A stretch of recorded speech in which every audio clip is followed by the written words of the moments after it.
You want to know what a woman is? We're going to tell you what a woman is. Allison Williams is all woman. She's pregnant, and if she doesn't go into labor, then A-Dubs is going to be on the show at 10 o'clock. That's a woman, baby. Hey, look, if I don't go into labor, I'll be on the show. Yeah.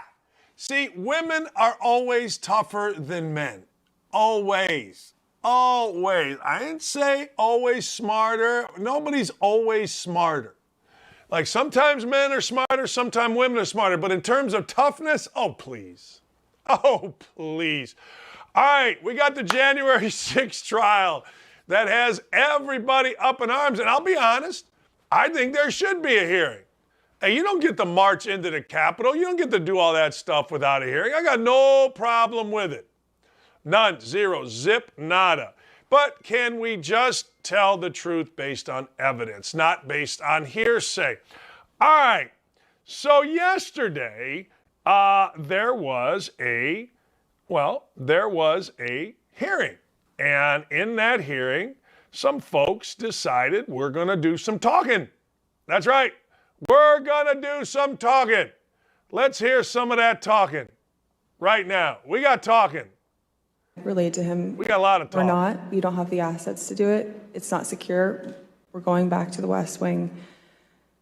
The president had very strong, a very angry response to that. Tony described him as being irate.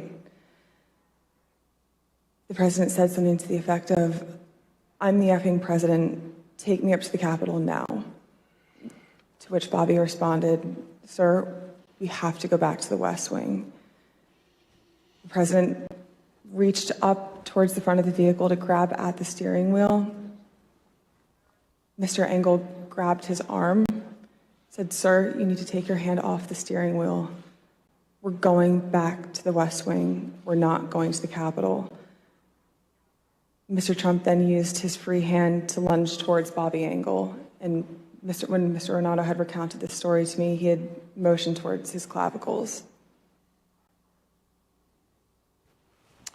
That's Cassidy Hutchinson. Now, she wasn't there. She heard it from a person that heard it from a person that heard it from a person. I feel bad for her because, although people, she's cute, she's well-spoken, so people are going to give her the benefit of the doubt. That's what always happens. But the truth of the matter is, I don't know what's going to happen here. I have no idea. But it seems kind of BS to me that you're going to get a Senate hearing and you're going to get testimony on something like that that doesn't really come from a person that was there. And let me ask you a question. Based on what Trump just did, I guess you shouldn't grab a Secret Service's clavicle, but what Trump do wrong there? He said, effing, and that offend, Ms. Hutchinson? I don't know. It sounded like it did. But he wanted to go to the Capitol. Oh my God, can you believe it? The president wanted, you know where Joltin' Joe Biden would have been? Joltin' Joe Biden would have been in the basement sipping iced tea going, what is this, whiskey?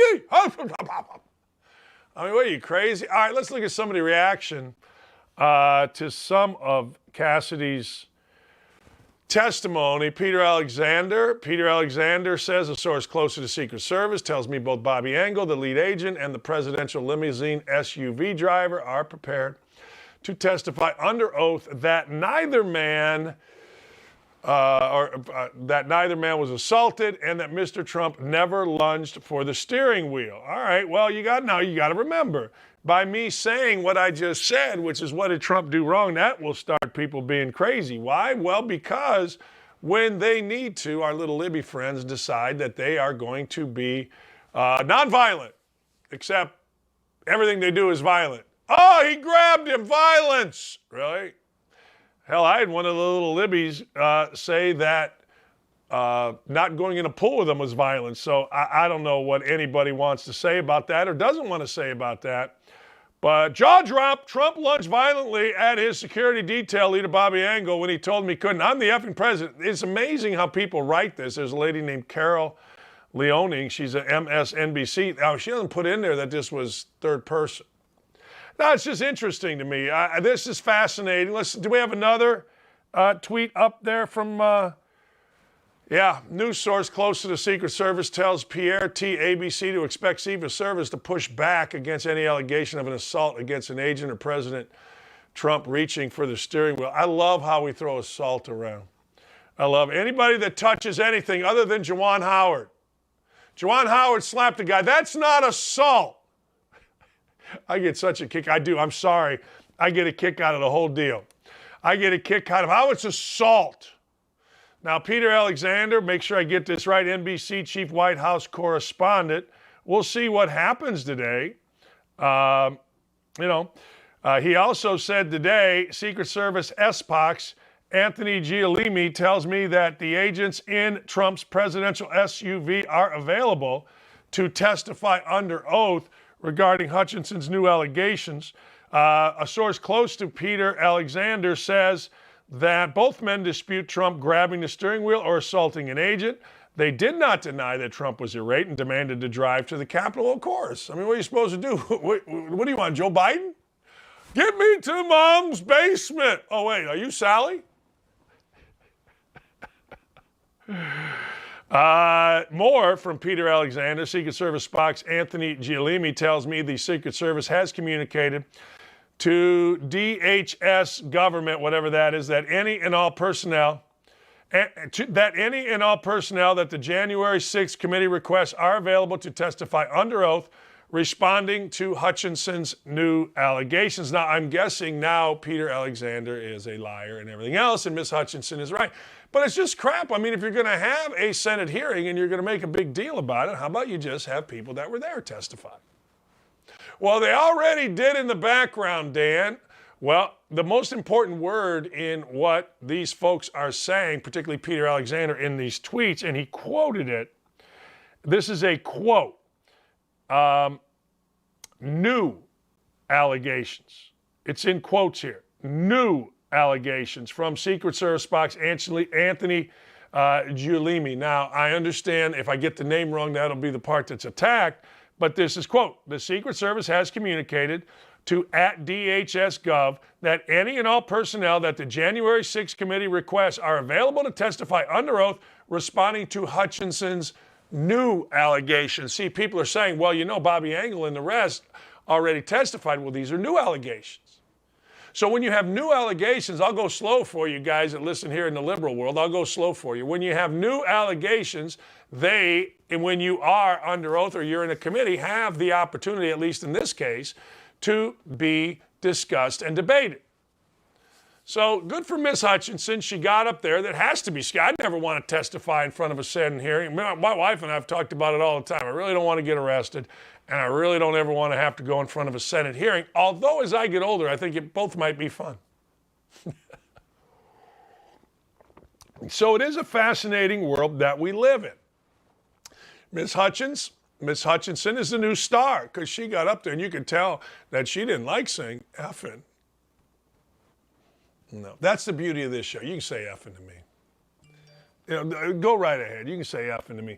Now, I just got a thing from Apple News. Here, bombshell testimony.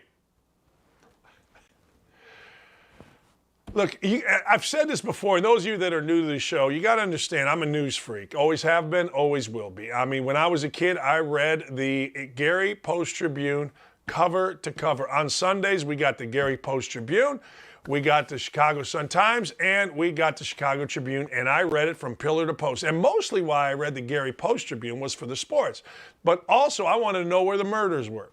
We lived at 1620 West 54th Avenue, Maryville, Indiana, and if any murders happened in Glen Park, which was basically 35th to about 50th, 49th Street, I was scared to death because I figured they're coming to my neighborhood. We had lived on a fairly busy street, not a busy street, but a cross street. It wasn't like on a cul-de-sac or a back street in a neighborhood. We lived kind of in the main street of a neighborhood, and there was always some hijinks, including somebody firebombing my house, setting it ablaze, including a couple dudes robbing our house, including a couple dudes taking stuff. I mean, we had a lot of stuff going on there. It wasn't a bad neighborhood, but there was stuff that was happening. So I've been a news freak my entire life.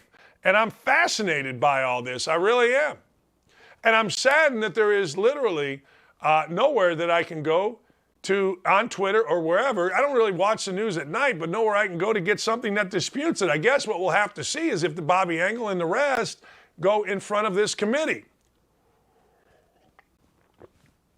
And if they do and they dispute Miss Hutchinson's testimony, then God bless them. You know what I'm saying? God bless them. I don't know. If they don't, then hey, look, makes Miss Hutchinson look good. But anyway, she comported herself very well. She did a nice job, and we'll see what happens. It's literally that simple. We'll see what happens. It's fascinating. It is fascinating. And I do think this, and I don't know if I'm on the right side of this, the wrong side of this, and I understand that Fox News does pay the salary, but I think there should be hearings. I don't think you should be allowed. Whether it was peaceful, whether it was let in by the cops, I don't care. I think you should have a look into what in the hell happened on January 6th. But a sitting president wanting to go cares. Sitting president saying, effing, oh my God. And then, of course, assault. The only person that didn't assault anybody was Juwan Howard when he slapped Krabenhoff. He didn't assault nobody. The world's full of crap. And I love it. I love everything about it. All right. Deshaun Watson, baby. Deshaun Watson hearings continue. Here's the deal with Deshaun Watson.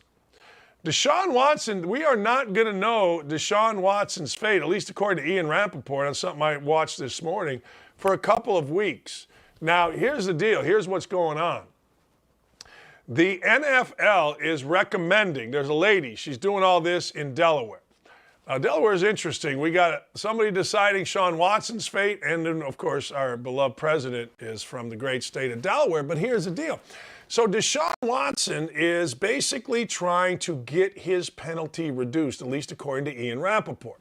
He is trying to get it not to be a year. He is trying to get it not to be an indefinite suspension, which is what the NFL is recommending. The NFL is saying, hey, look, we got to do something about this. Right? What are we doing here? We got to do something, anything, and it's got to be severe. So the NFL and the NFLPA jointly appointed this lady, Sue L. Robinson. The hearing is going to continue today. We're not going to know for another couple weeks. It's probably will go on today and then tomorrow, and then maybe in a week, maybe two, we'll find out who or what, in fact, the punishment is for Deshaun Watson. What Watson is trying to do is take this and make it this. A little bit what he did with the 24 accusers. He took 24 and made it, now there's 5 that are involved in this particular case. So I thought, or at least a lot of us thought, hey, look, Deshaun Watson is going to, we're going to know his fate yesterday. Now, I was wrong. We were all wrong. This is continuing. This is ongoing. And then after both sides plead their case, then this lady Robinson, will go back and decide. And again, she was appointed by both the NFL, i.e. Roger Goodell, and the NFLPA, DeMaurice Smith. So we'll see what happens. Again, the NFL wants a indefinite suspension, at least according to Rappaport and others. Whether it's true or not, I don't know. I'm just giving you the sourcing. And they want a minimum year ban. Well, of course. I mean, look, any negotiation, what is Deshaun's people trying to do? They're trying to get it lessened. So we shall see what we shall see. All right. So yesterday, I had to come home. I had a guy at my house. We got all kind of crap going on, whatever. And he's working outside. He doesn't need me to help me. He's got to do stuff. We got this, I don't even know, deck. And I worry about things. And so I'm like, hey, look, I need you to fix this deck. I don't need anybody falling through. I want to make sure it's okay, you know. So anyway, guys outside working on the deck. So I come in here and I decide, all right, I'm going to get my fat, you know what, a workout. So I get on the Peloton. And Serena Williams is playing. Now, you got to understand something. I love Serena Williams. Love her. I'm not that big on her sister, and I don't really know why. Maybe, I don't know why. I never really got into Venus, but I really like Serena Williams. I always have. So I'm watching Serena Williams play, and she's playing. Lady name, I think it's Khan. And I'm watching, and I'm like, oh, man, she is not quite what she was, but how could she be? right? I mean, the woman is 40 years old. Again, you want to know what a woman is? Right there. Serena Williams, right there. So Serena Williams is out there, and I mean, she's battling, right? And look, I don't know whether, tennis people think that she's good, bad, happy, sad, in shape, out of shape. I don't know. Serena Williams didn't hit the ball. Here's how I look at it. I'm so stupid. She didn't hit the ball as hard as she usually does. And you know me, if you know me, I like one thing. I like dynasties. I like greatness. And Serena Williams is great. Historically good. Greatest of all time. And I'm watching her and I'm thinking, all right, now she's coming. So here we go. She loses. I think she lost first set, wins the second set 6-1. Third set goes a 10-point tiebreaker. She's up 4-0. Harmony Tan goes ahead and wins 10 of the next 13 points. Couldn't believe it. I literally couldn't believe it. And I'm very sad about it. Now, Williams, now this is what happens, and I don't like this. Serena Williams is there for one thing, winning. That's it. But, of course, ESPN and all these places, what an effort by Serena Williams. All right, I get it, but Serena Williams isn't a charity case. She's not a charity. I mean, it's nice that people say nice things. She's not a charity case. I'm looking at her right now. She's in a commercial for some prescription drug. She's not a charity case. She's the freaking greatest women's tennis player of all time. Maybe the greatest women's athlete of all time. She doesn't need to be told, hey, look, poor Serena. No, I guarantee you she's blanked off. I guarantee you she wants to choke an umpire. The hell? But anyway, it was fun watching Serena Williams. It's always been fun in my little world watching Serena Williams because, frankly, I think she's hot as hell. And I like somebody that hits the ball 7,000 miles an hour and just can play and is enthusiastic and hot. Not cute, hot when they lose, pissed off when a call goes the wrong way. Love it. Love watching. Hope she's back. Whatever didn't go right for her, I don't know tennis well enough, but whatever didn't go right for her, I hope she's back hitting the ball 100 miles an hour because I like watching Serena Williams. I didn't know she was on, and I got mesmerized by it, so I need more Serena Williams, period. It's always fun, when somebody upsets somebody, and now I got to watch Tan, who's really good. I mean, she beat Serena Williams, play in the next round. I want to watch Serena Williams, but it was a great match. Freddie Freeman, ladies and gentlemen. This is interesting. Excel Sports, Casey Close is the man's name who runs Excel Sports. Casey Close was a terrific pitcher, AAA pitcher, pitched at Michigan. I played against him when I played baseball at Indiana. Casey Close was really good and a really good guy and a terrific agent. He's not Scott Boras, but nobody is. But Casey Close has cachet because he's done a great job for his clients and he's a former player, so people immediately respect him. Anyway, Casey Close was in charge of Freddie Freeman's contract. Freddie Freeman was and had been the face of the Atlanta Braves, 2020 MVP, and of course last year they go ahead and win the World Series. Well, Freddie Freeman wanted to stay. So, you know what? The Braves put an offer. It was not close to what Freddie Freeman's agent, Casey Close, wanted. Casey Close went back. The Atlanta Braves went up $5 million. Not close to what Casey Close, no pun intended, and Freddie Freeman wanted. So, basically, the Braves said, wow, we're far apart. So during the negotiations, the Braves said, screw this, we're trading for Matt Olson to play first base. That ended it for Freddie Freeman coming back to the Atlanta Braves. And let's be honest, I mean, Matt Olson, really good, 27 years old as opposed to Freddie Freeman at 32. So Freddie Freeman then goes signs a deal with the Dodgers where because of taxes and all the things involved, he's not going to make as much money as he would have made staying with the Braves. Well, that's the money side of it. So Freddie Freeman made his peace with the Braves management. They explained their position. He understood it. So he participated basically in kind of a week-long or weekend-long celebration of Freddie Freeman in Atlanta. And Freddie Freeman, you could tell if you watched anything, Freddie Freeman, man, was upset. He was broken down. He was emotional. He wanted to be where he had always been, which was the Braves. It's not the best thing for the Dodgers, but hey, look, people are people.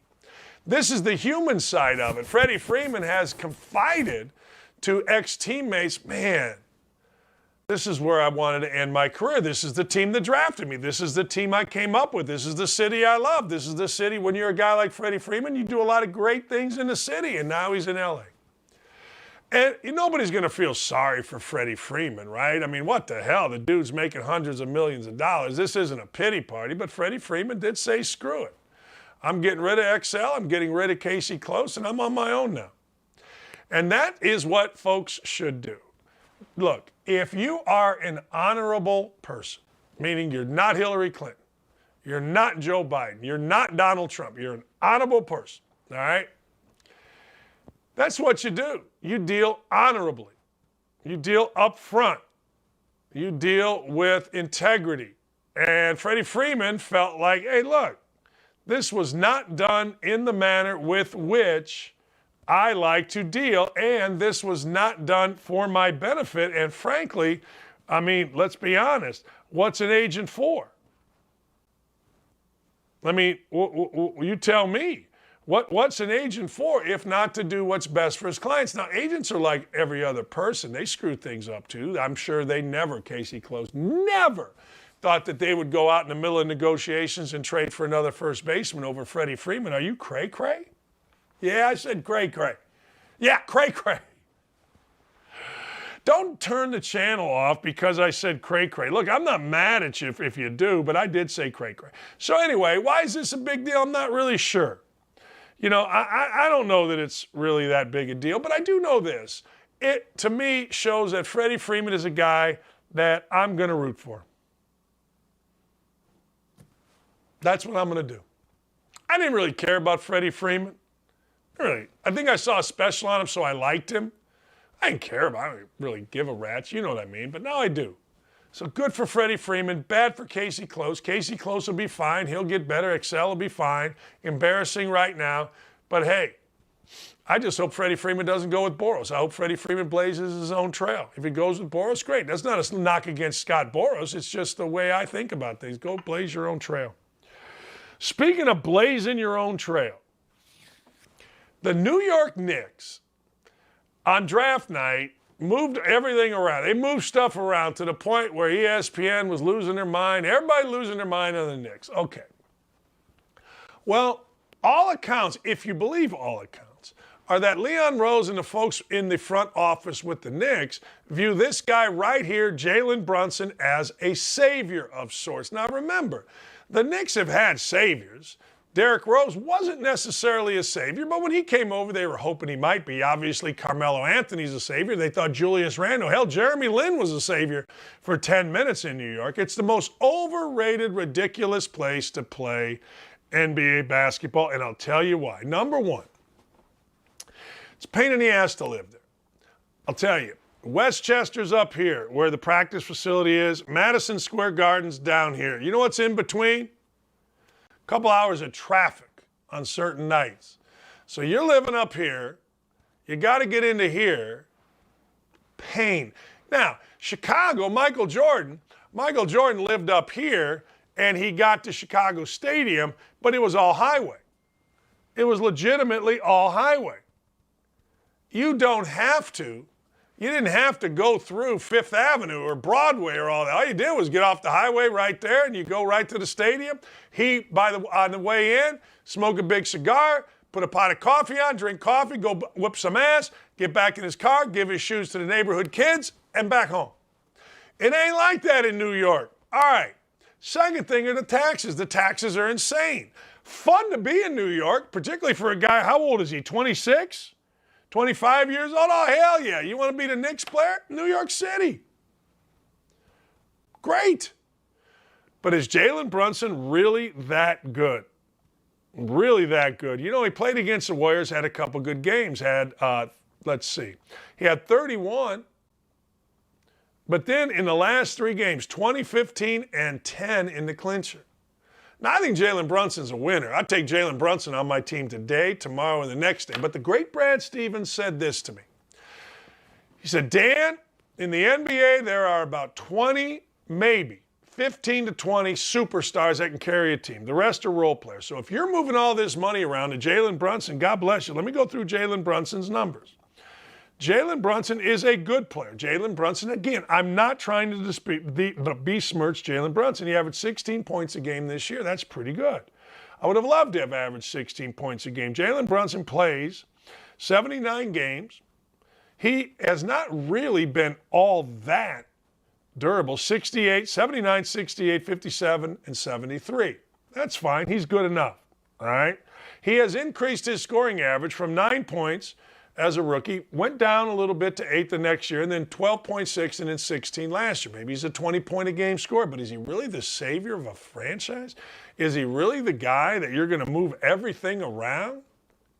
Is he as good? Let me ask you, is he as good as what Carmelo Anthony was when he came to the Knicks? And now you got to understand, the Knicks, they couldn't get by the Pacers when the Pacers were pretty good. They had Hibbert, and they had Paul George, they had all those guys. So I don't know the answer to that. I'm just saying this is what the Knicks are purported to do. The Knicks want to add Jalen Brunson to their mix with Julius Randle and others. That's great. Awesome. Go fight, win. But is it really worth that?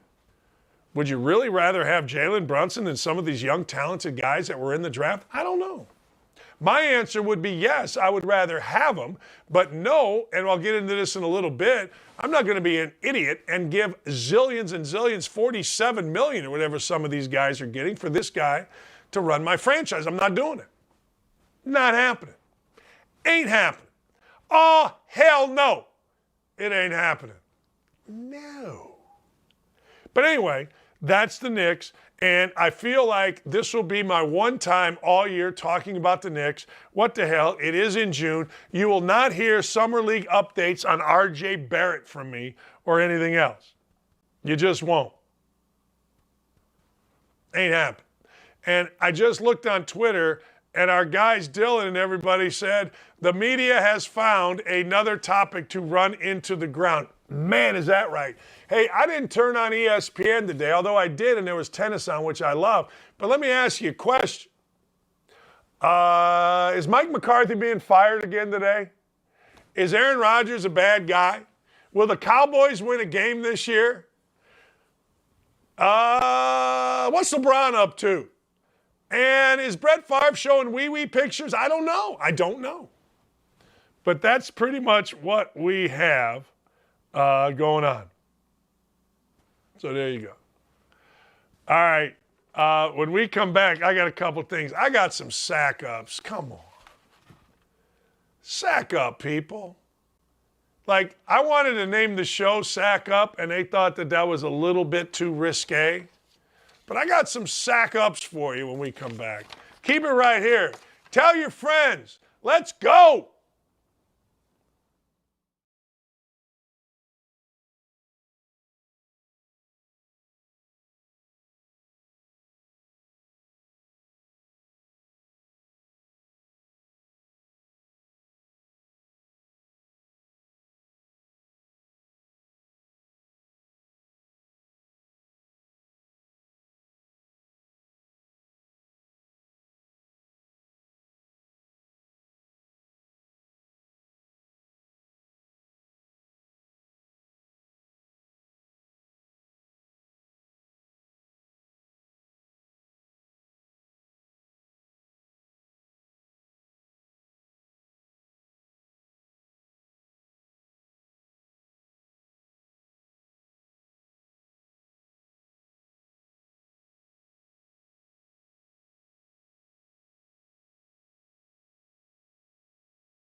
Tweet it out.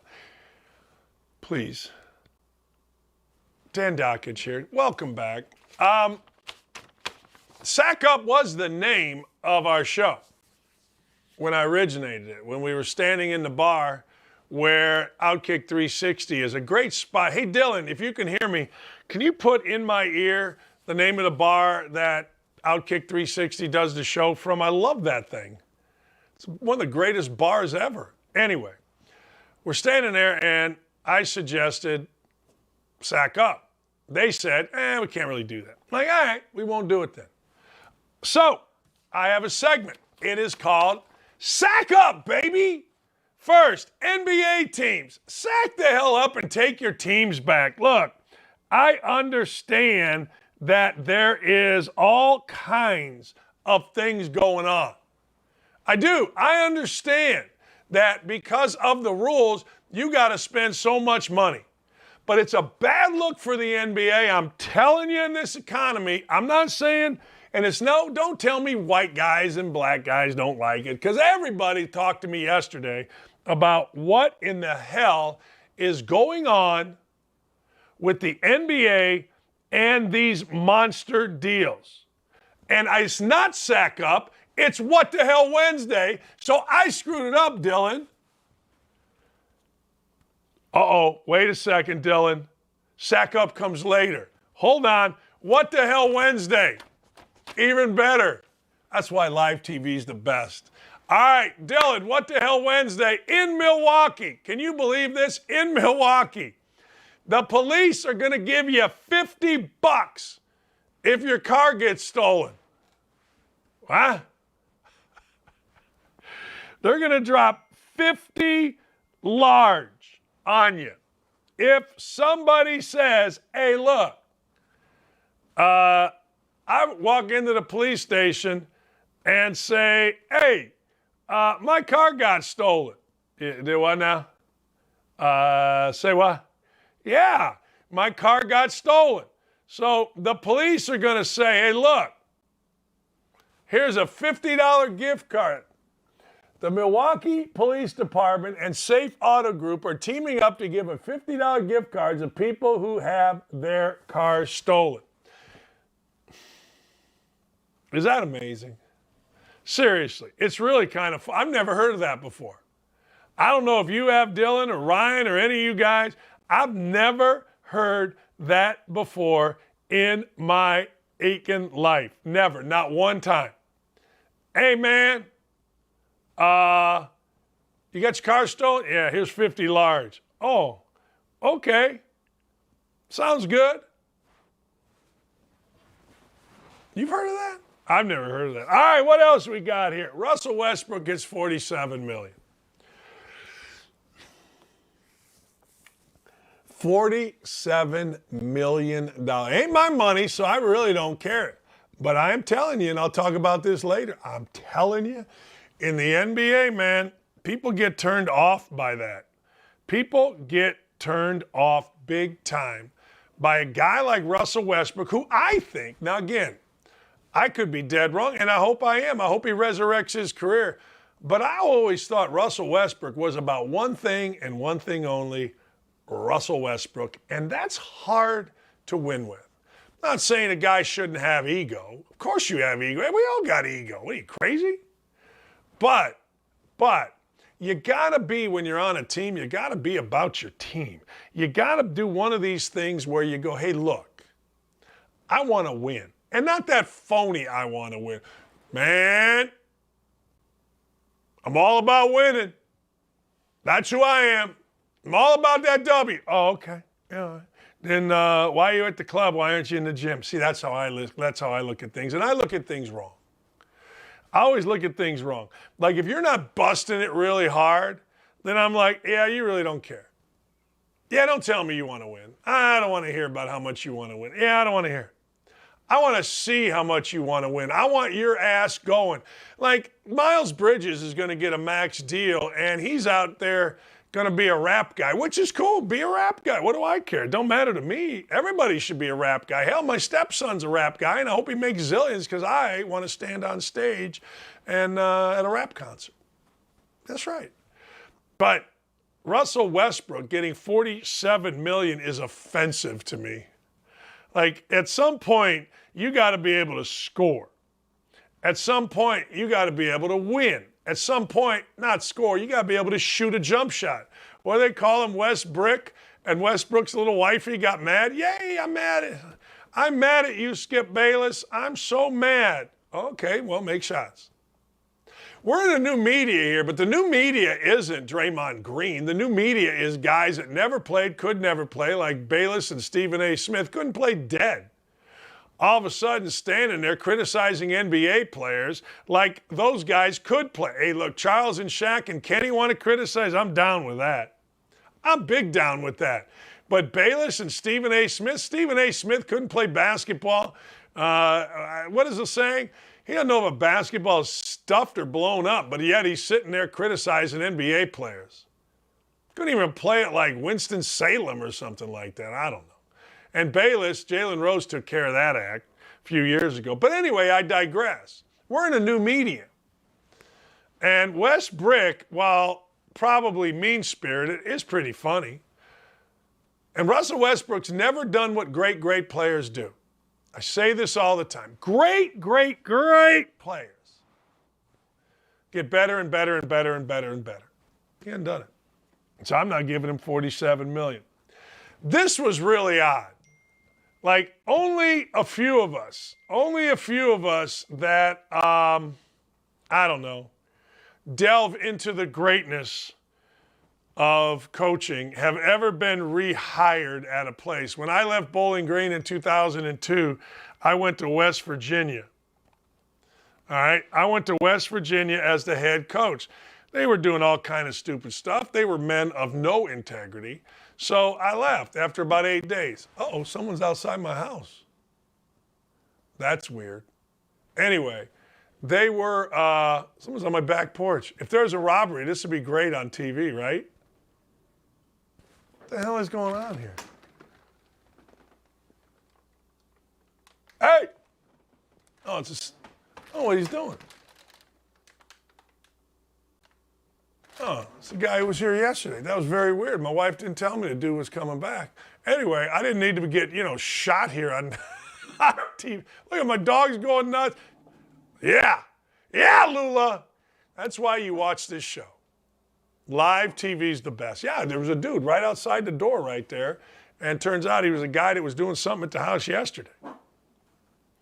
I don't know. Like, hey, hold on, I gotta go throw hands with an intruder here. But anyway, so I get rehired at Bowling Green. Live break-in, yeah, yes. Tell you, Ryan and Dylan are great, man. They're great. Yeah, live break-in. All of a sudden, right there. All right, let me gather. I wasn't expecting that. Tomorrow people are supposed to come. I don't know, maybe the guy saw something he liked and came back and stole it, but he was a nice guy, so what the hell? If he needed it, take it. Anyway, so Steve Clifford, who was unceremoniously fired as the coach of the Charlotte Hornets, came back. When I left Bowling Green, it was to take another job. It was to leave a $100,000 job, go make $500,000, leave the MAC, go coach in the Big East. But Steve Clifford said, no way. He got fired by Mitch Kupchak. Michael Jordan tried to hire Kenny Atkinson, assistant with Golden State. Atkins said, I don't want any part of this mess. Miles Bridges ain't good enough. LaMelo Ball is a pain in the ass. And I don't want to work for you narcissistic guys. So he got the hell out of there. Mike D'Antoni's style doesn't fit anymore because at some point, if you know anything about basketball, you got to guard somebody. The great Jimmy Jackson told me one time, we were sitting there in a green room hanging out. We used to work together on Sundays. He's like, look, I love playing for Mike D'Antoni. He's great to play for, but you absolutely know you're not winning a championship.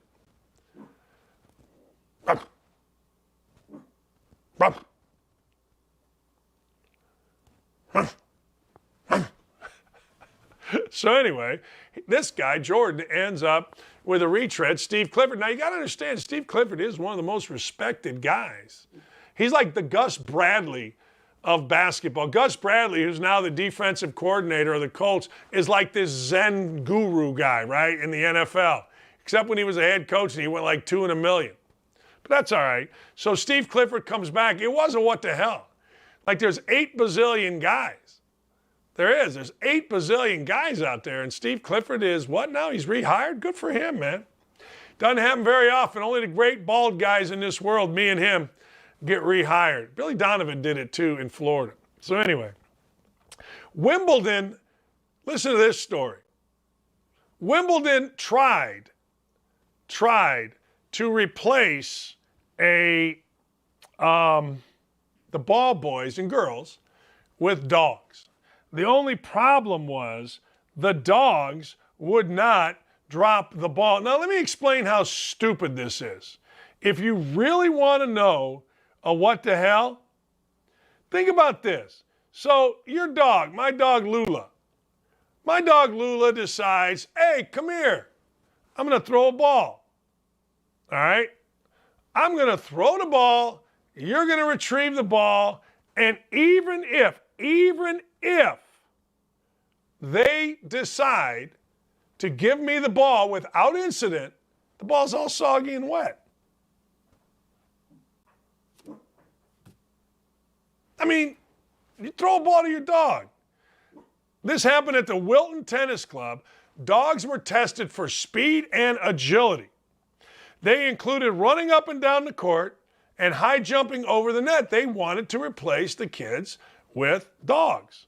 The dogs' love for tennis balls proved a little too strong as they were reluctant to give the balls back. They wanted treats. So, Fido wants treats. The players found themselves in a tug-of-war with the dogs and needed to have treats on hand. It's from the Daily Star. The trial was backed by insurance provider Many Pets, who have contacted Wimbledon bosses. So this Many Pets said, hey, look, we want to see if dogs can do that. It's waiting for a formal response.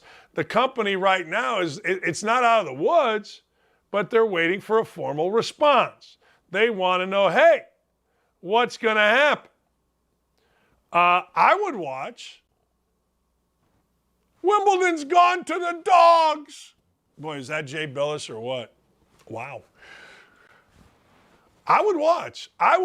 If I'm looking here and there's a little kid right now, I got Wimbledon on, and they're all in their starter stances by the net, and one guy's underneath the judge, the guy at half court there, and he's ready, man. He's going.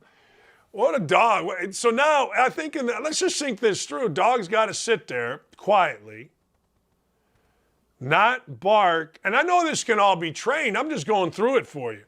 Not bark at a bird or something flying over. I don't know, man. And then he's got to go get it, run it back to the player. Player's got to take this ball out of the slobbering ass dog's hand, then play with it. And this might be, now that I'm thinking about it, is there a dumber idea than the dogs being ball boys at Wimbledon? I know what you're going to say. Yeah, Doncic, having you on television. I don't disagree with that. I don't have a makeup gal or guy. I don't have anybody doing this face. Nobody's doing this face. I'm out here on my own. 9 o'clock in the morning. Hell, I can't even get this. I want a facelift. Now I can see something around here. Or just a little bit on the head, a head squeeze. Yeah. Okay, Doncic being on TV might be a worse idea than dogs. But I also am the 13th contraceptive. Let's take all that out and just say and ask for the sake of argument, is this the dumbest idea you've ever heard? And don't give me that dog lover crap where everything is great because my dog is so great. My dog is so great. I love my dog, and he can do anything. My dog can do anything. Your dog can't do squat. Your dog's a freaking dog. I got a dog. I like my dog. I don't love my dog. He's not a person. He's a dog. But my dog can't do squat. Go get a stick and bring it back. Yay, Rod, go fight, win. You know what I'm saying? Oh, Indy star Dockich hates dogs. I don't hate dogs. I like my dog. But dogs, ball boys or girls, whatever the hell, no, zero, no. And I'm glad, Dylan, that you found this because this is the most idiotic thing ever. All right. Perfectly preserved baby mammoth that lived 30,000 years ago.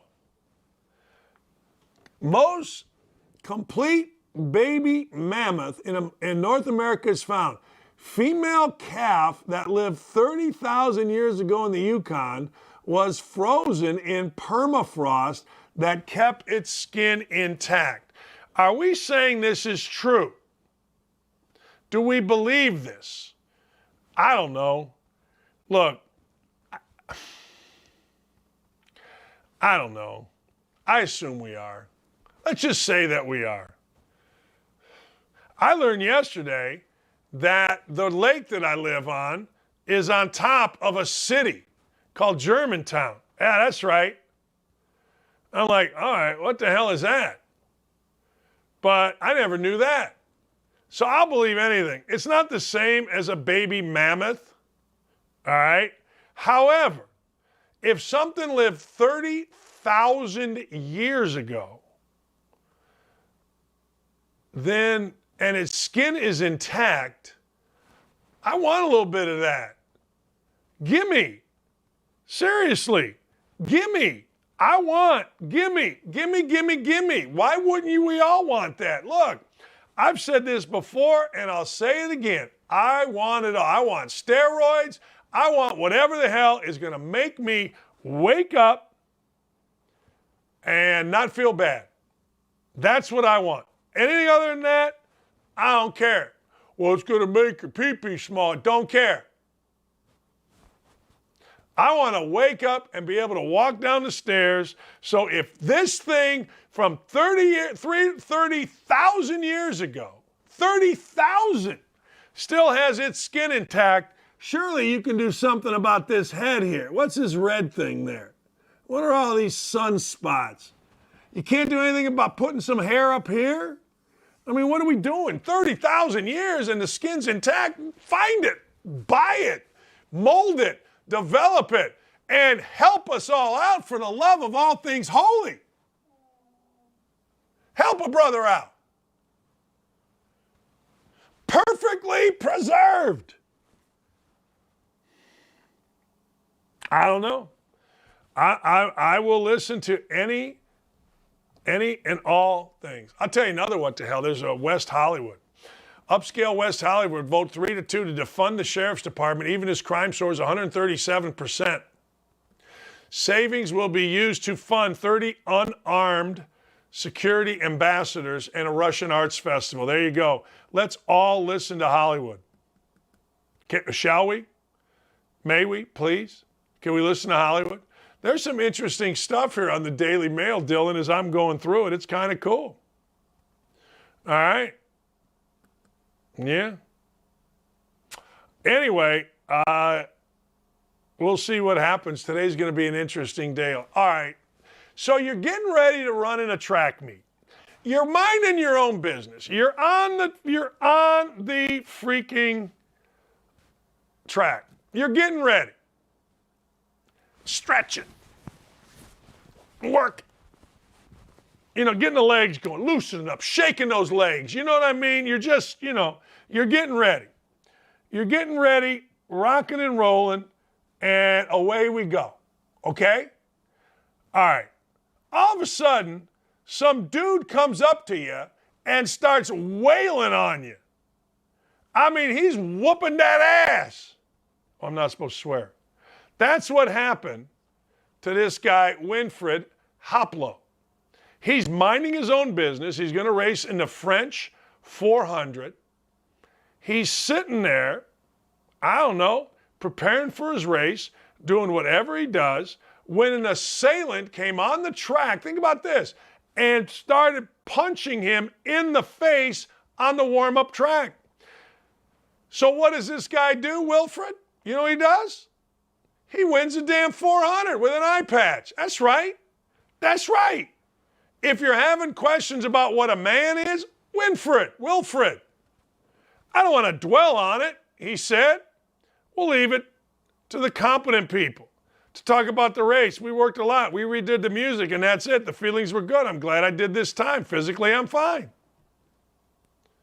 He just said, hey, look. So he took, if you look at a picture closely, you can't really see it, but he took his headband, had a thing here, put the headband down to cover his eye, so the headband went kind of diagonal across his head. And, you know, racing with a patch and a Band-Aid, he finished with a personal best 48.57. His coach, Olivier Vallet, was able to remove the attacker.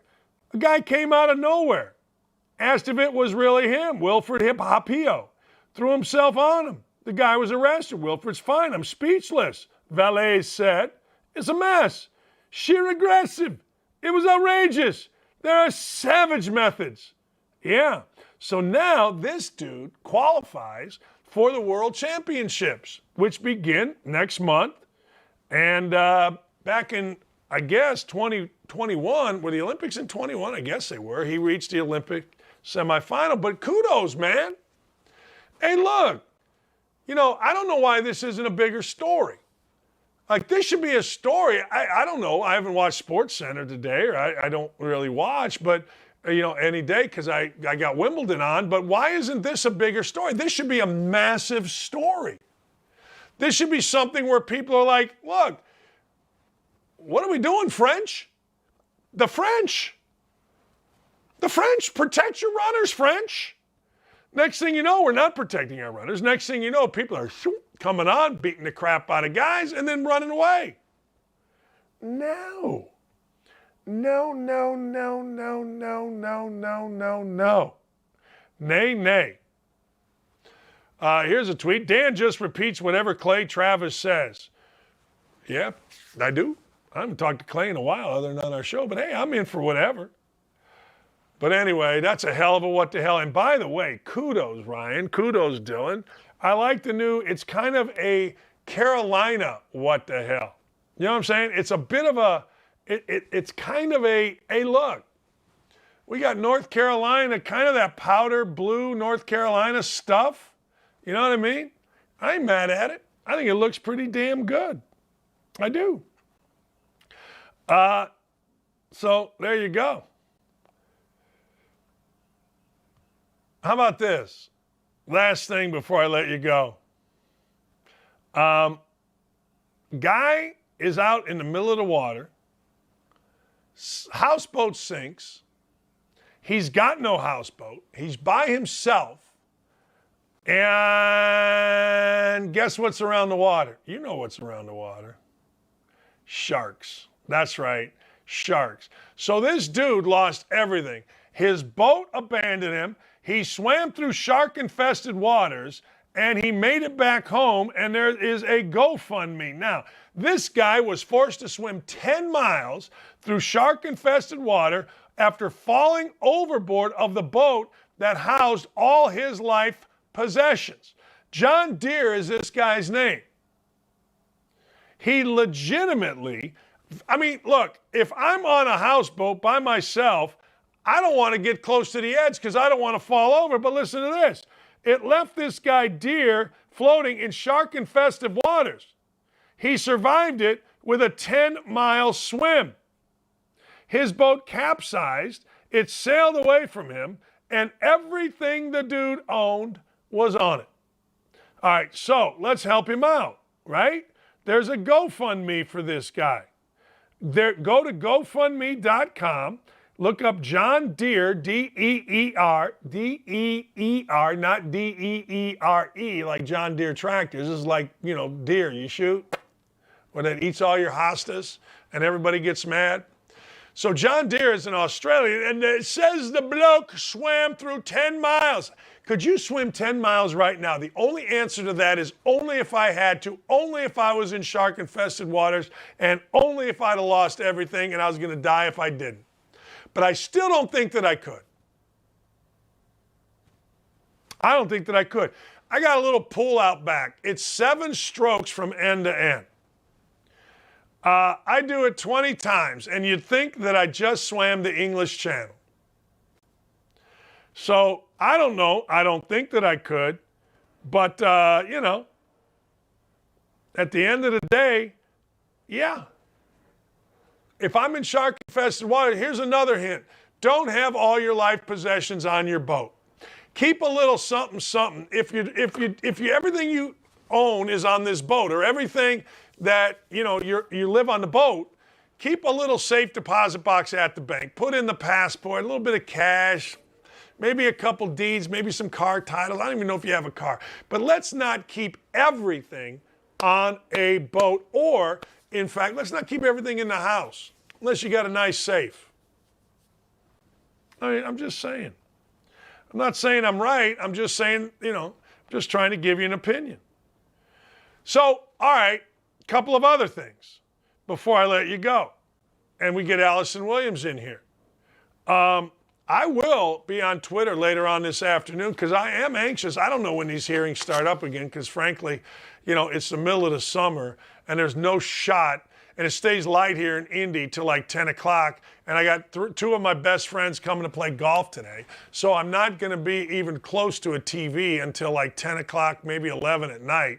So I'm not going to keep track of whether these guys even have a January 6th insurrection committee meeting. But if they do, I am curious to see whether or not these guys from the Secret Service do testify.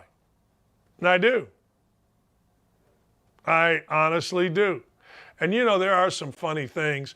I think we are going to do a new segment.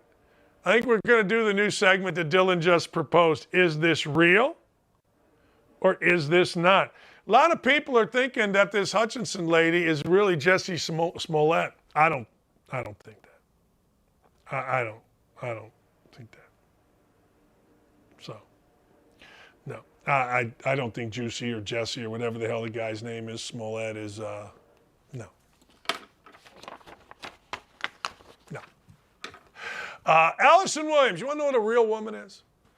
Real woman is Allison Williams. Allison Williams, I assume, is not in labor, so I'm going to assume that she is going to join us. I'm going to talk to her about, obviously, the January 6th hearings. I want to talk to her about the Supreme Court, both rulings. One, relative to abortion, Roe v. Wade, and the other relative to the praying coach. I want to see what she thinks about that. Also, I'm going to show her a picture. We're gonna she's not on here yet. We're going to ambush her. We're going to Dan Le Batard her, right?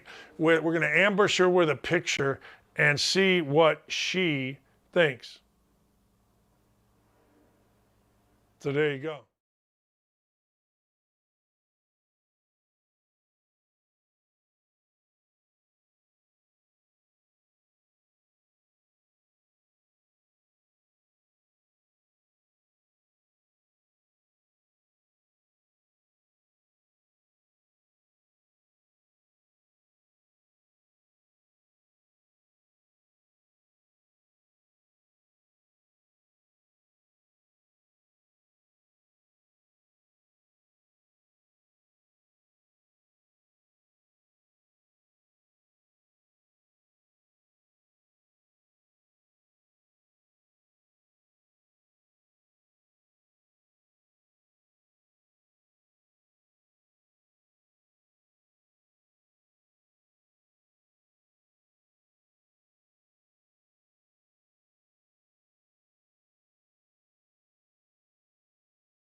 for a world that can't figure out what a woman is, let me tell you what a woman is right here. Allison Williams, period. I mean, if I'm not in labor, I'll do your show. Well, I got a little bit of a hangover today, so this ought to be a wonderful show. My question to you is, which do you think's more painful, being in labor, being hungover, or listening to the two of us go through both? I went fishing yesterday with two friends of mine, and it was like, hey, fellas, I'm done. Like, we're sitting on a dock, and it's like when you're, 20 years old, and they're drinking tall boys, and I had a few, and I'm like, okay, I got to go in and do some homework for the show tomorrow. And when are we having a baby? I wish I knew. So I am due on Saturday, but I have learned in my experience, I only have one kid, but in my experience with him, that means a whole lot of nothing for me because I don't induce and I don't go that route. So I have no idea. Any day now, but I've been saying that for a couple of weeks. So trying to be patient. These things have a mind of their own and they come when they're ready. So we're hanging.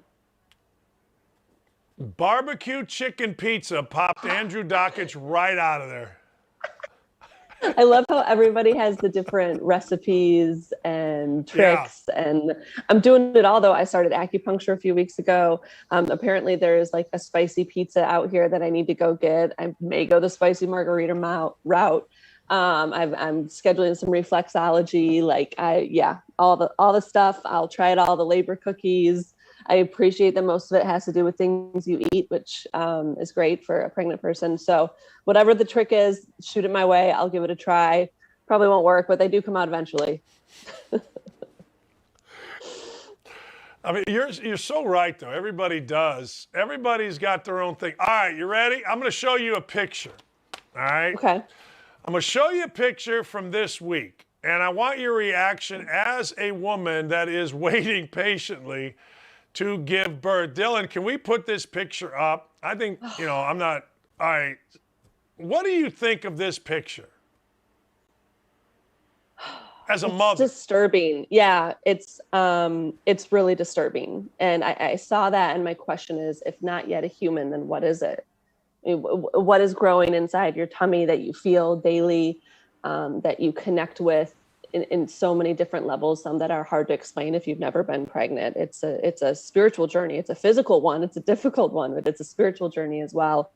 I feel sad seeing that this woman feels that this life inside of her is not human and does not have a right in any capacity. And I try to respect her, but I've heard it called demonic, and I feel like in some ways it is. I feel like she's been manipulated away from what is her God-given privilege of growing a child, into thinking that child is somehow less than and not worthy of love already. I know what is inside my belly right now, which is a little bit bigger than hers, is human and does have reactions and free movement, sometimes painfully so. And I know I would do anything within my ability to protect that child's life. And I know it's a life. And I think she does too. And I feel sad that we as a society have convinced her otherwise. Yeah, I agree with that. I get it that you're trying to make a statement, right? But there's no way, at least any mother that I have known at any stage really, but at that particular stage, there's no way that isn't a manipulation of something. I don't know what it is, obviously, but there's no mother ever. And there's another picture where the same woman has a child on her arm, and it's incredible to me. You were the perfect person, obviously, to ask about that question, because I think sometimes people don't understand what's real. You see these things and you think that's real. That's not real. That's manipulation, period. And I don't know. What did you think when the ruling came down last Friday? Go ahead. Yeah. First of all, back to that, I do think there's brainwashing there. And I think there is this sense of like, you are being righteous and and but you're being manipulated. Like, I don't know how she can in her heart truly believe that. And I'm sorry, but if someone came after her and attacked her, she would do everything within her power to protect that child, because that's her instinct. So that's where I feel like the manipulation part comes in. My reaction to the ruling was, wow. I mean, like, I knew, obviously, I think we all did, it was looming, right, because of the leak and so forth. And I tried to just take a moment and like step back and take it all in and see the different angles of which it was presented, and coming from. I have been a feminist probably most of my life, and was very much pro-choice, and still in some ways very much am. So it was surprising to, like, because I always felt like in our lifetime this could happen, but it's so surprising when it does. But I understood from a constitutional perspective, in a way I haven't before, why they ruled the way they did, and the layers at hand here. And I think the one thing that kept getting missed is, like, everybody's talking about their rights being taken away. Well, no, it's just that it's not a constitutional right, and it's not in our constitution. So it's returned to the states. So there are still states where you can have access to this. There are still ways for you to push your state to get access to it if it's not something you agree with. And that's kind of the way the United States was set up. So it returns the power back to the states and essentially to the people. I understand, like, that people are upset. The thing that drove me nuts, though, was the hypocrisy, right? I mean, like, for the last year, I've essentially been told I don't have a right to decide what happens to my body. And I had a company tell me that I can't work with them because of what I want to choose for my reproductive health. And now that same company is supporting people traveling outside the state financially to make the best reproductive decisions for them. So the hypocrisy was tough, like seeing people like AOC talk about bodily autonomy. I'm like, okay, well, where was that a year ago? And even the hashtag, like, ban off our bodies. I'm like, you literally banned my body. You have banned my body from working because I did not receive an injection you wanted me to. So the hypocrisy was really frustrating. And for people to feel so empowered to, like, champion this and blast it out all over their social media and talk about how women's rights are taken away and bodily autonomy and all the things that I've been asking for that don't result, in the death of another being for the last year. And then now they come out and say these same things. I'm like, do you guys not hear your own hypocrisy? And, like, how do you process that mental disconnect between these two things is what kind of blew me away and probably pissed me off more than anything. I do want to get to the hypocrisy, because I think a lot of people are, and really, I mean, a lot of men are saying the same thing too. Like, we're all hearing for everybody, it's my choice. And obviously, in my world, men can't get pregnant. Now, maybe I'm wrong. I don't know. It seems like, that was the way it was. And people are, men and women are equating it to, wait a second. I couldn't go to work if I didn't get a shot. I wouldn't been able, so it wasn't a choice. There was no choice. It was either do, and you lost, basically your career, at least at that company, ESPN. There was no choice there. It wasn't like, and so people understand, you tried to make it a choice with ESPN. Like you said, I'll do from home, I'll do from here, I'll do these different things. Right. Yeah, I think if you really break down these arguments on, like, fundamental levels, it creates a lot of mental dissonance. I mean, I don't understand how you can say you have a right to freely choose what you want with your body in all capacities, and then also in the same breath say, but you have to do this to do that. I mean, that's coercion, right? Like, that's not freedom of choice. So to see these same people and same companies who implemented these measures, whether it was travel restrictions or dining restrictions in New York or work restrictions, I mean, people were fired, nurses, firefighters, police officers across the country because they wanted to choose a certain route for their health that people said wasn't their choice. And now these same people are up in arms about the Supreme Court ruling, which, again, doesn't restrict their rights. It just doesn't grant them on a federal level, which is very different. So, yeah, I don't understand how you hold these two thoughts in your mind and don't think like, okay, this doesn't make sense. If a woman has a right to terminate a pregnancy, then why doesn't she also have a right to decline an injection she doesn't want?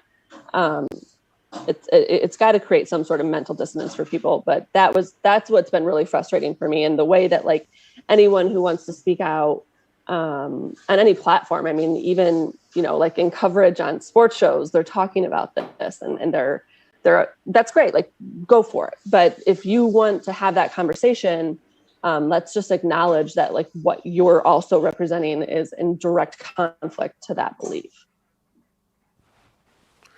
Let me go to the other Supreme Court ruling. Here's what I've said. I'm curious your thoughts because, as you know, I am a simpleton. We don't want this guy, Joe Kennedy, a coach, praying privately, even though it is on a football field after a game. But we want drag queens in our schools. One bad, one good. If I were betting 30 years ago when I went, or 40, God dang, it's old now. Hey, no way. It would be like, hey, let's have a guy pray as opposed to have drag queens. The Supreme Court said this guy can do that. What are your thoughts on that whole deal? I was shocked that this was like even being heard by the Supreme Court, like that it went that high, because to me, this was a no-brainer. I mean, he wasn't forcing anybody to join him.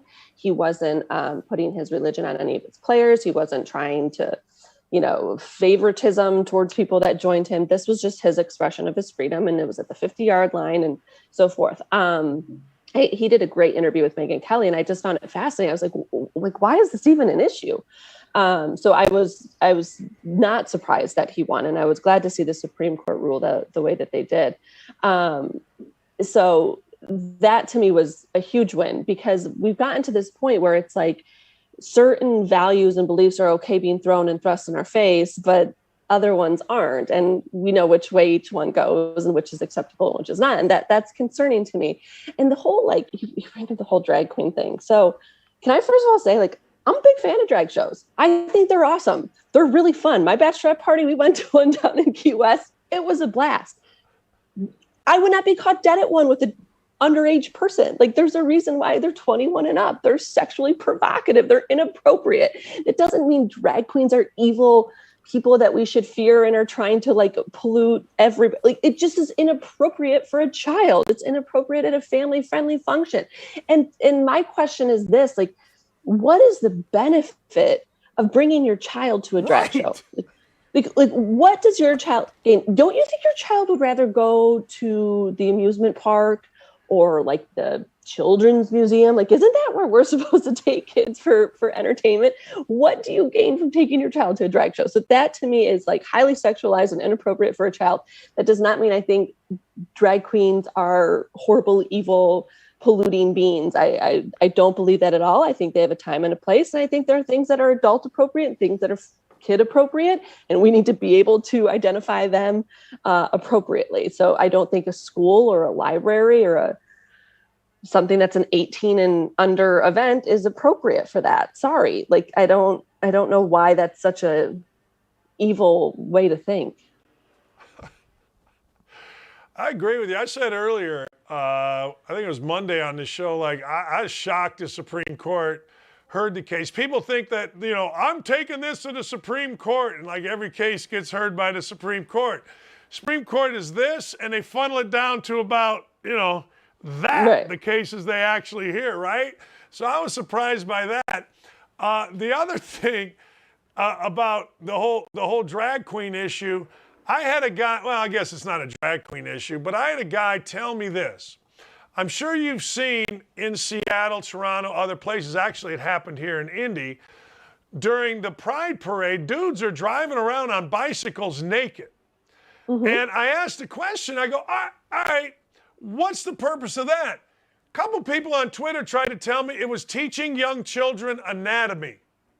And I'm like, what? What? Oh my God, that's the best way we have to do that? Isn't that what science books are for? That's insane. When I heard it, let me tell you, Allison, I said, okay. Well, I don't think so. I don't think the guy took off his pants and wore a diaper or whatever and put a Buddy Rabbit hat on, naked, and said, "Hey, look, kids, I'm teaching you about Okay, Where so you if we want stand to on go that? I don't okay, know. so if that's teaching a kid about anatomy, then maybe we should take children to strip clubs because you could learn female anatomy there. So is that an appropriate place to take a child? No. Like I don't understand why this is so difficult for people to realize. You can celebrate your diversity. You can be inclusive. You can have your pride flags and all that stuff without the overt sexualization of children and the in your faceness of this. Like, this is like the Christina Aguilera thing. Did you see that with the giant strap-on thing? Like that was a family friendly function, and she's performing with this. Like, that is not appropriate for a certain age group. I'm sorry, it's confusing and it's gross. So if we really want to, like, I don't understand why, because that person is trans or gay or whatever, we're like, yes, let's throw it in our children's face. No, this is sexualization. This is somewhat perverted, and it's not appropriate for kids of a certain age. It never has been. Whether that person is gay, straight, or indifferent, or whatever, trans, I don't care. It's not appropriate for young children to see this. It makes me uncomfortable seeing half this stuff. Like, can you imagine being 12 years old and having to watch it, 7 years old and having to watch it? Like, I don't care what you do in your bedroom, but like, you don't need to put it in my kid's classroom. Allison, let me ask you a broader question about that. Like, I feel like kids are under attack. I feel like in some ways, and I could be dead wrong about this, in some ways we experiment on kids with vaccines. Now, maybe again, I'm wrong about that. We're doing all these things with kids changing their gender. Like, you can't buy a beer until you're 21, but at 5 years old, you're smart enough to know whether you're a boy or a girl. We're talking about bringing in drag queens to children events. We're talking about parades downtown major cities with kids there where we're doing all this. I don't understand the attack on the ones that we're supposed to protect the most. I just don't get it. I don't. I swear. If I'm a prude, I'm a prude, but I don't get it.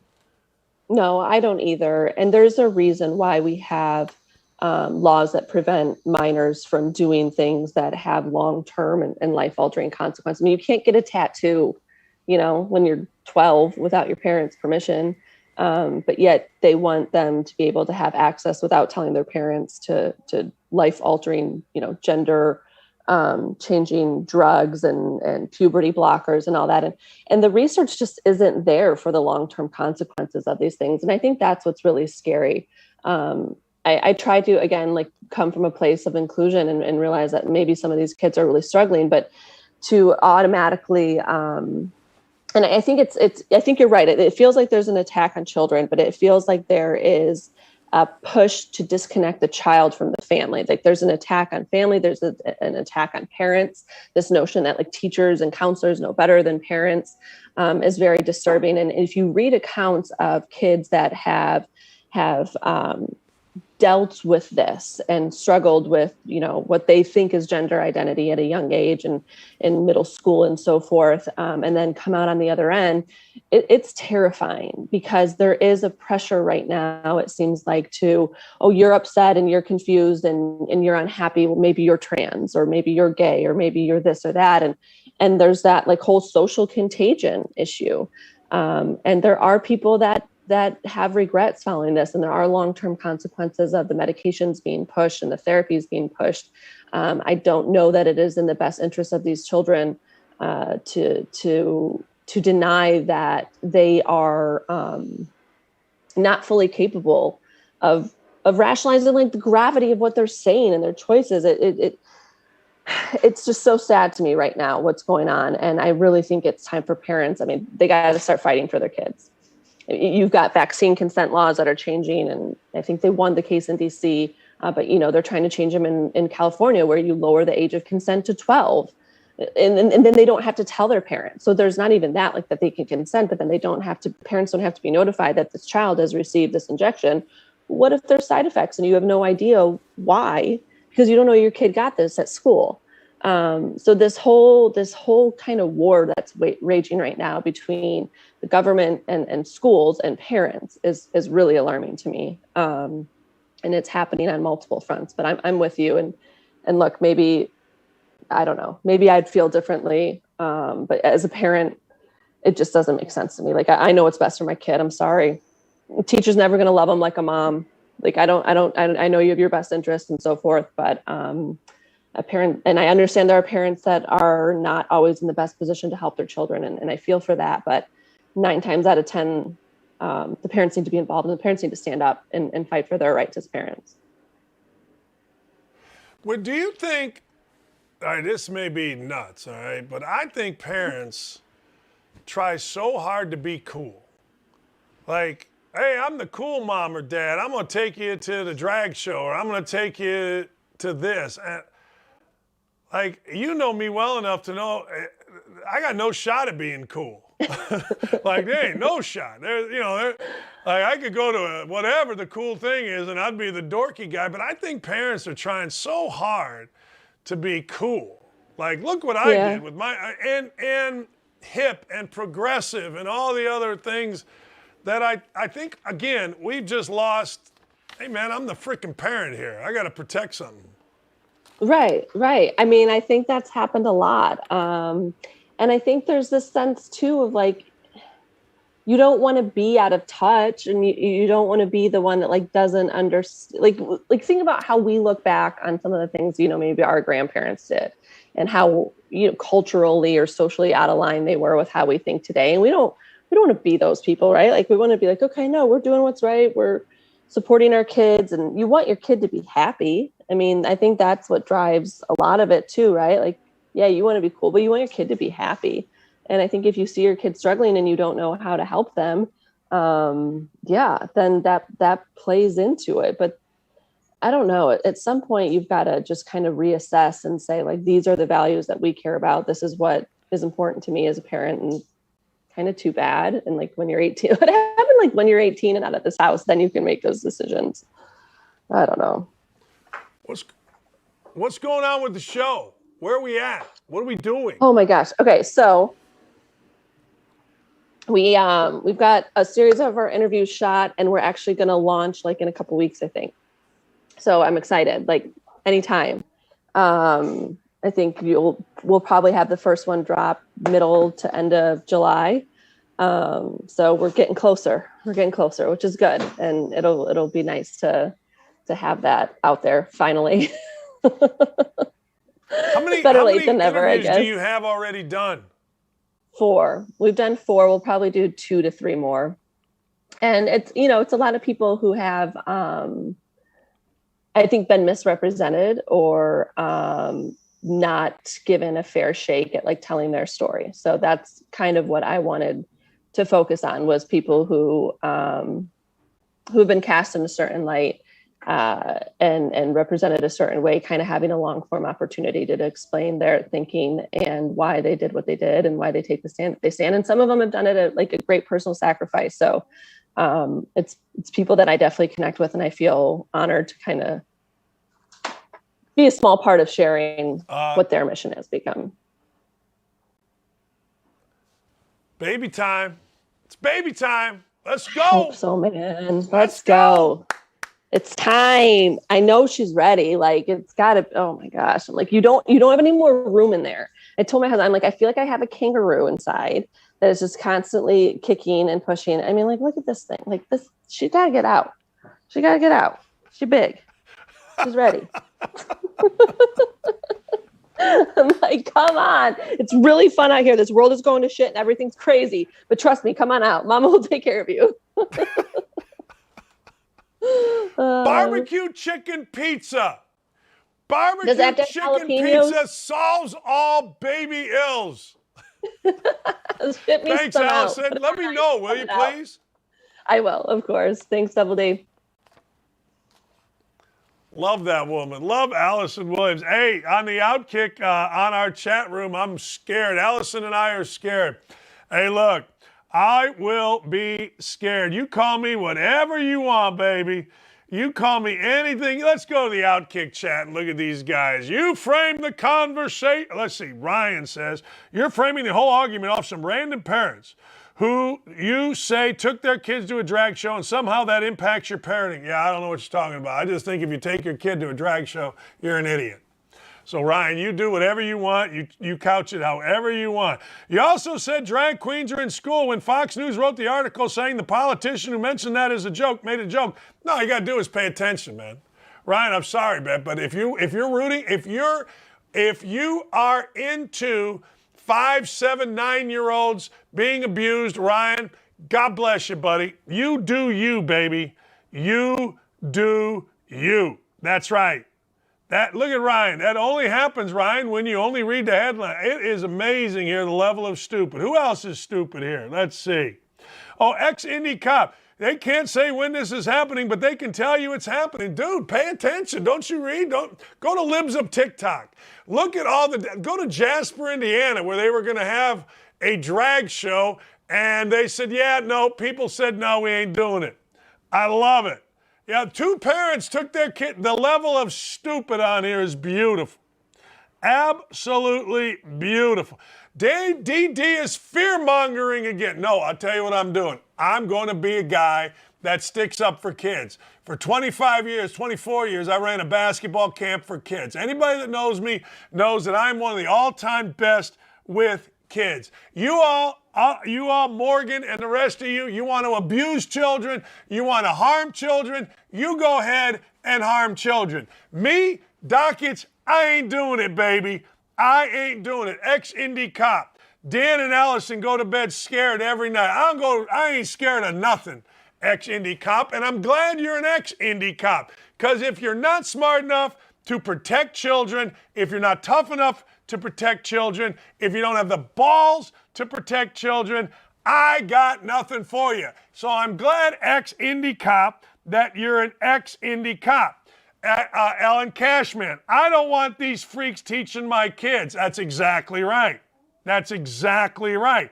Ex-Indy cop, my neighbor got an abortion because of a health risk to her. Glad she was still able to have it.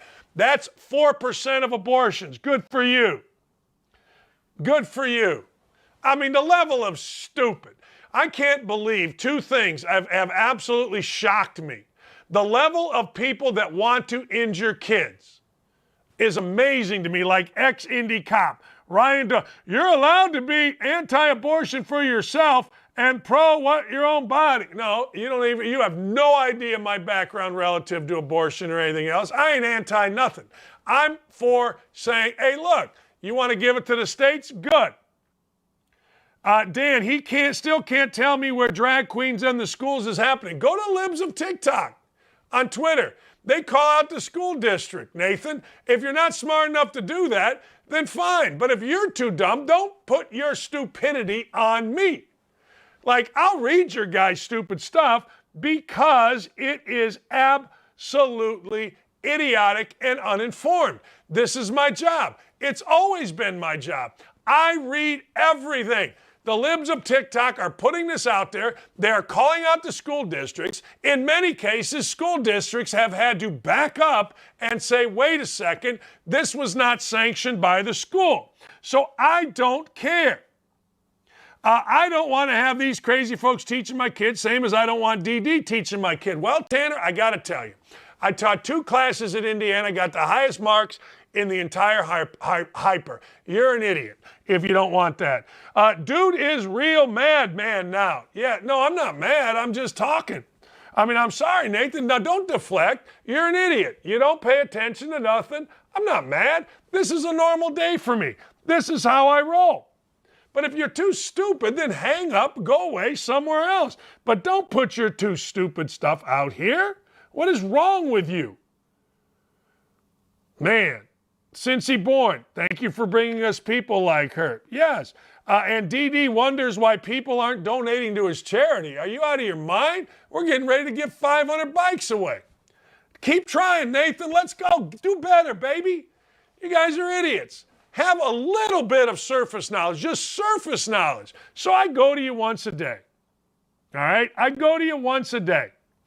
And the morons come out. Yes, Nathan Harris. Yes, we just got a $2,500 donation from Doug Collins. We just got a $1,500 donation from Pristine. I mean, what is wrong with you, Nathan?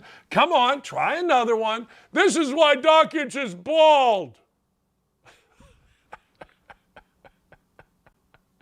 DD unhinged. Sure, I'm unhinged. Right, Ryan? I'm the one unhinged? Ryan, you're the one trying to harm kids, you perv. What are you doing? I'm unhinged? No, no, no. I am responding. I was taught to fight back against idiots. Ryan, you're an idiot. I can't help you, Beb. But if you guys don't want to protect children, if you are uninformed about what is actually happening, then get informed and be smart enough to make your own opinions. Look, I've said this before. If Donald Trump went to Pervert Island with Jeffrey Epstein, put his ass in jail. I don't give a damn. I don't care Republican. I don't care Democrat. I'm not either of them. None of it. I'm common sense. And if you guys on a little, I don't know, on a little Twitter thing or a little chat, if you guys aren't smart enough, he's triggered. Good, I'm triggered. And then you know what? When we come back, I'll do sack up. I mean, I listen to this stupid stuff every day from idiots. Ed Rogers, Nathan Harris, this Ryan guy. I mean, idiots all day. That when you come back at them, they don't have anything to say because they haven't read. Triggered, unhinged, whatever. I'm whatever you want me to be, baby. Anything you want me to be. Can kids just learn math and science in school? Bingo! B-I-N-G-O. And that's what every teacher that I know. I just want to teach kids, man. I just want to teach them how to interact with others on a playground. You know what I'm saying? That's all. And in terms of Hillary and Bill and Trump, and if you got the names, Maxwell, and the prosecutors, release them and throw all their ass that went to Pedophile Island in jail. Well, your boy Trump was at Pedophile Island. Throw his ass in jail. Bingo. What other stupid stuff? What you got, Ryan? Let's see here. Let's go. Where's Ed? Triggered. You're triggered. I can't answer what you're saying, Dan. I can't explain why, Ed, you like drag queens in schools or you like naked riding in the middle of downtown in front of kids. I can't do that, but I'll make fun. Dan triggered. But y'all not ready for that convo. Yeah, okay, because you're a brilliant dude, Nathan. Yeah, y'all not ready. Yeah. But y'all not ready. How about, hey, you guys are not ready. But y'all know, okay, Nathan. Yeah. Yeah, because you're really smart. That's the answer to everything. Y'all don't want that conversation. I'll take it. What conversation you want, Nathan? You want to talk about, Nathan, why you're for putting little, being naked, riding down on a bicycle in the middle? You like that, Nathan, do you? You like kids being exposed to that, Nathan? You like drag queens coming right to your high school? Y'all ain't ready for that. That's like that guy, Emmanuel Ocho. Uncomfortable conversations with a black man. Yeah, really? Have a real conversation. I do. Reggie Jones, others, I have real conversations with African-American dudes, and it's freaking awesome. Y'all ain't ready for that conversation. Here's Ed Rogers. This is what they do. Catholic dude talking about groomers. Okay, whatever, man. I'm a Protestant dude talking about groomers. I'm actually on a religious walkabout talking about groomers. Whatever. Y'all ain't ready for... Nobody's ever ready for that conversation, Nathan, because it's so deep from a guy like you. My ass, get off my freaking chat. We'll be right back. Dumbasses.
Hey, welcome back, man, to YouTube chat. I don't know how y'all even, like Nathan, how you guys live with yourself.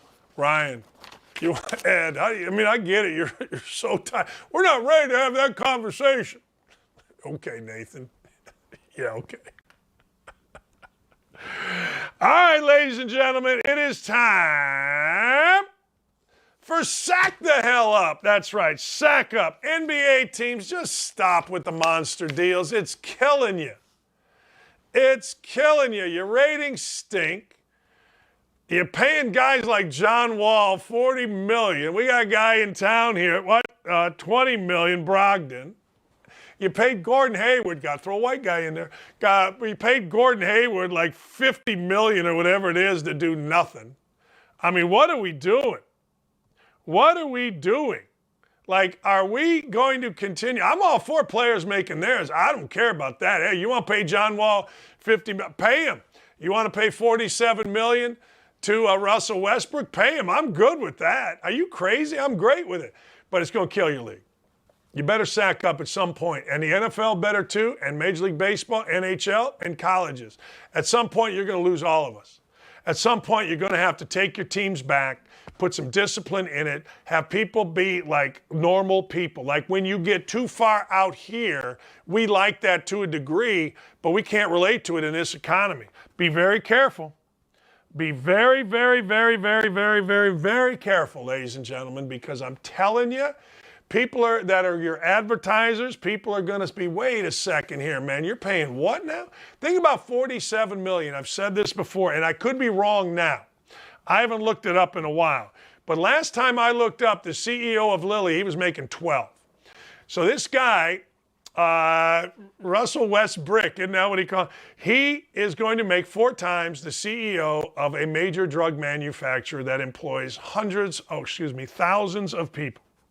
So this guy is going to make $37 million, hasn't played in 2 years. In fact, I don't even think his team wanted him to play. I think his team said, hey, we don't even need you. And he didn't want to play. That's the beauty of the NBA. In Indianapolis a few years ago, Jamal Tinsley shot up downtown, got in a gunfight, if you can believe this. The Pacers guy, I think he was an assistant equipment manager, who was paid to basically keep this clown Jamal Tinsley out of trouble. He legitimately said he got shot. He got shot. That's right. Because this idiot Jamal Tinsley. So what happened with this idiot Jamal Tinsley? Pacers had to pay him. Paid him $14 million to sit. Awesome. Dan is the one emotional. Okay. I don't know. I'm just telling you, bro. I'm not ready for that conversation. Nobody's ready with you geniuses. Oh, man. Will the NFL sack up on Watson? Y'all ain't ready for this conversation. Oh, man. There's nothing funnier than those when guys say that. And as soon as you start a conversation, you're racist. Okay. I don't know. I don't know about Watson and the NFL. It looks to me like the NFL is going to come down on Watson. I get asked this a lot. Like, one of the ways I do this sack up is I just happen to see a bunch of emails from a bunch of different people. And a bunch of different people ask that question. Will they sack up? Do you think they will go through after the appeal process? Now, remember, the decision by Ms. Robinson is ongoing right now. There is another today. There's another hearing, and it probably will go through tomorrow, at least what Ian Rappaport said. And then it's about a couple weeks before we'll learn. Now, my guess is whatever the decision is going to be appealed. The only way it wouldn't be appealed is if there is such an agreement between the NFLPA, the NFL, which there is, to have an independent arbitrator, Ms. Robinson, arbitrate the case. Is there a no appeal rule? Meaning, if you're the NFL, you've got to accept what this woman says, and if you're Watson, you've got to accept what this woman says. So I don't know the answer to that, but I would assume if there's not, there will be an appeal. So we're not going to know really the outcome of this, I don't think, for a minimum 2 weeks, maybe right before training camp, if the appeal process goes that long. All right? So at the end of the day, I don't have the answer to that, but I do know this. Every single report that I have seen has said the NFL will sack up, has said the NFL is looking for a year with an indefinite suspension on top of that. Meaning, if any more of these things come up, see, the reason the NFL wants a minimum of a year is they want to punish for actions already done. The reason they want, on top of it, an indefinite suspension is because, well, maybe more things are coming on. Maybe things are happening. I don't know. So at the end of the day, we shall see what we shall see. Next one, sack up. Look, Joe Biden. Did I miss one? Oh, yeah. PGA Tour. Stop whining about the LIV Tour. Will you please? Just stop whining about it. You know, I think it was Trump yesterday, and a lot of different people have said this. Nicholas said this, a bunch of other people said this. Why did you, the PGA Tour, all of a sudden increase all of your purses once you had competition from the LIV Tour? Why did the PGA Tour not add all of this money before? All right? I'm just asking. You know what I mean? I'm just asking. So at the end of the day, I don't know. Why didn't it? Why did it take that long? Why didn't the PGA Tour see this coming? See, that's bad leadership. It's easy to stand in front, and this guy Monahan's a good-looking guy. He's got all the political connections. He's a commissioner of the PGA Tour. And you know what? He should have seen this coming. And he should have raised the purses before this happened. But you know why he did it? He got his arm tied behind his back because privately, what I'm being told is there are a lot of players considering making a jump. Here's what happens. And we go to this, right? We see it on a YouTube chat. Whichever way the wind blows, that's how guys are. So now it's, well, your charity isn't getting enough money. They're trying so hard. People that are haters, people that don't do stuff, they try so hard to see which way the wind blows to insult newspapers. They now see, they don't report the news, TV, they don't report the news. They see which way the wind blows. Corporations, they see which way the wind blows. You think Disney really wants to go pay for out of state? You really think Disney wants to do that? You think that the heads of Disney really want to do that? You think ESPN really wants Malik? I know the people that run ESPN, and they're to a man, black and white, they're all like, yeah, this is such bullshit that we got to live with. I know that because the thing you get in corporations is you have what is called stock options. Everybody I know that's a higher up at ESPN thinks the current model of ESPN is crap. They do, to a man. You're never going to hear them say it. Why? They don't want to get fired. Stock options. Stock options are worth millions. Now, I understand Disney's going down, but be smarter than that. I'm sure the YouTube chat is some of these guys won't figure that out. But you don't sell. It'll go back up. Stock market always corrects itself up or down. All right. That's why everybody, I just had a conversation last night with a guy who one of the higher ups at ESPN. It's all crap.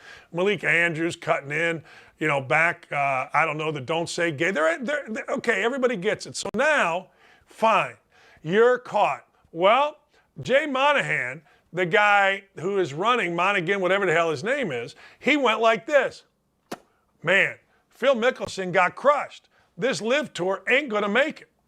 This LIV Tour is going against what everybody in the media and the cancel culture, well, the cancel culture is strong, and everybody in the media is strong against Mickelson and against guys going against Greg Norman.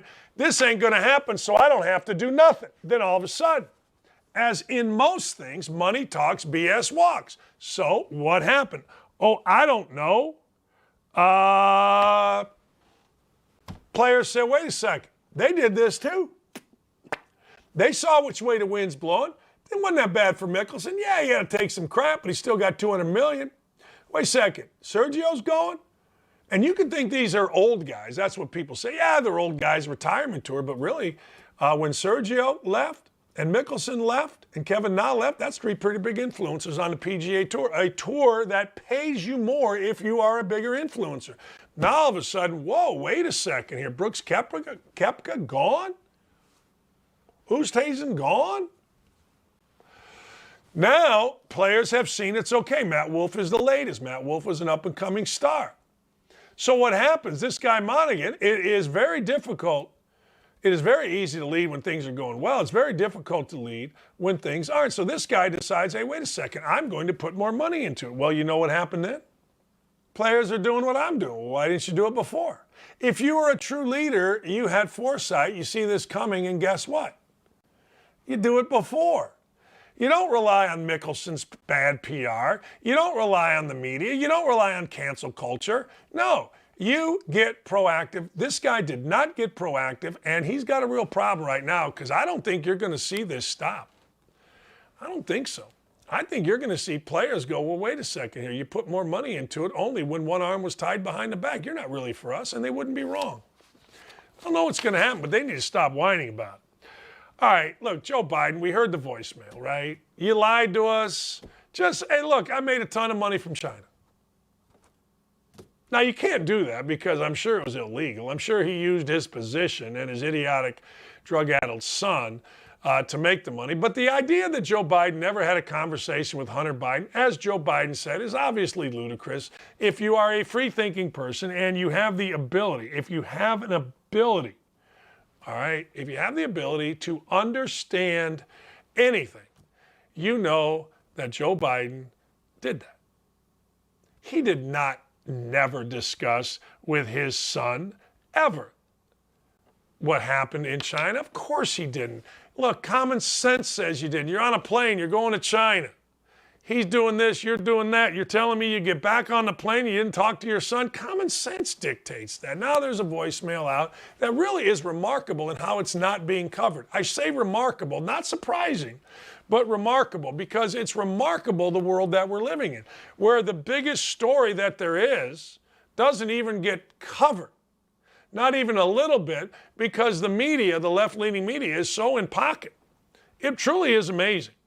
It's one of the most amazing things that I have seen in my lifetime, how our media has been exposed as being so fraudulent and one-sided and biased, and they double down on it every day. It's amazing. It's fascinating. There is no way anybody is going to, that's my age or around my age, that could wake up and say, no, you know what? We knew this kind of thing was coming. There's no way. No way. President's media not covering events like this. All I remember 5 years ago, 6 years, whatever it is, pre-Trump, man, they covered everything. Then in Trump, they covered every little thing. And now they don't cover nothing.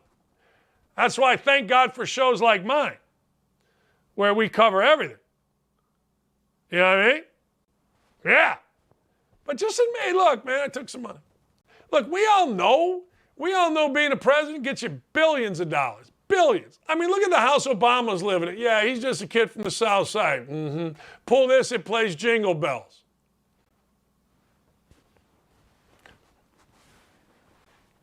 Jingle bells, or what does it really do?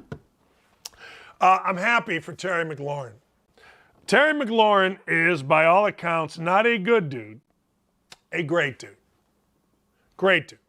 Everybody that I know, including Urban Meyer, his coach, and others, says he's a great dude. Now, you got to understand, Terry McLaurin of the Redskins. I can't do it. Commanders, Redskins, whatever. Got himself a big deal. Now, here's the deal with Terry McLaurin. Terry McLaurin is a leader. Terry McLaurin is one of those guys that everybody gravitates to. He's from Indianapolis. I know people that have known McLaurin since he was that tall, and they're all like, look, this dude is unbelievable. So he gets a 3-year extension worth up to $70 million. Now, we talk about people betting on themselves. Terry McLaurin bet on himself. Here are some numbers. Warren Sharp is a great follow. I'm going to try to get him on. Let's try to get Warren Sharp on, at Sharp Football. He ran 1,629 routes, was targeted only 357 times, and only 62 of them were catchable. That takes a certain kind of patience. And, ladies and gentlemen, you know who his quarterback is? That's right. Carson Wentz, ranked dead last in accuracy over the last 2 years combined, minimum 60 attempts, 600 attempts. So there you go. But we'll see. I don't know. But I do know this. Terry McLaurin is not a good dude. Terry McLaurin is a great dude. Wonderful teammate. Awesome in the city. Awesome in this city. Awesome in D.C., I'm sure. One of the guys that, like, if he came back to Indy and ran for president or mayor, he'd be pretty good. He would be like, yeah, He's really good. So I'm happy for McLaurin. I'm very happy for him. I'm happy for players that get contracts. I don't give a damn about Russell Wilson's $47 million. How does that affect me? It doesn't, but I'm just telling the NBA and I'm telling others, be careful. You are not the NFL. I like you. I'll watch it. I'm not watching during the regular season, but I love the playoffs, and I ain't mad at Christmas Day. But you got to be very careful because, man, oh, man, people are like, hey, hang on, Sloopy. It's a lot of money at a time when none of us have any money. I did want to get to this because usually we conclude the show on gambling. I need some help here. It's driving me crazy. My guy, Jimmy Cook, who is a producer on my afternoon show, we cannot believe that we are not betting all day on Wimbledon. But I have this new policy with betting. I don't want to throw money away. Forever, I've just thrown money away. I don't want to do it anymore. So I want to invest, not bet. And my West Coast guys have gone silent. My nephew Pete knows all about tennis. He played up to the level of being a pro against a lot of these guys. He knows who'll choke. He knows who won't choke. But I haven't heard from Pete. What's a boy to do? PDD has gone radio silent. And I don't know what to do because, see, the best bets are sometimes ones you don't make. I'm watching Serena Williams. She's down a set. I thought to myself, now's the time to bet Serena Williams. I didn't do it. She ended up losing. I was not very happy about it. But sometimes the bet that you don't make win you money. I have right now, because I took out some $168 in my betting account. I would have bet 100 on it. Probably 110 to 1. I don't even know what her odds were down a set. I probably could have got, plus money on it for the first time ever. I would have lost. And I didn't have enough information. Usually when I watch, so I'm trying, ladies and gentlemen, I am trying like a crazy person not to just throw money away, but I feel as if with a 12-10 start today, the Tampa Bay Rays against the Milwaukee Brewers, I feel as if I have to bet on the Tampa Bay Rays. Having said that, though, I've looked up nothing today for this. It's a cautionary tale, and I'm winning you money if you're listening to me right now. Do some research.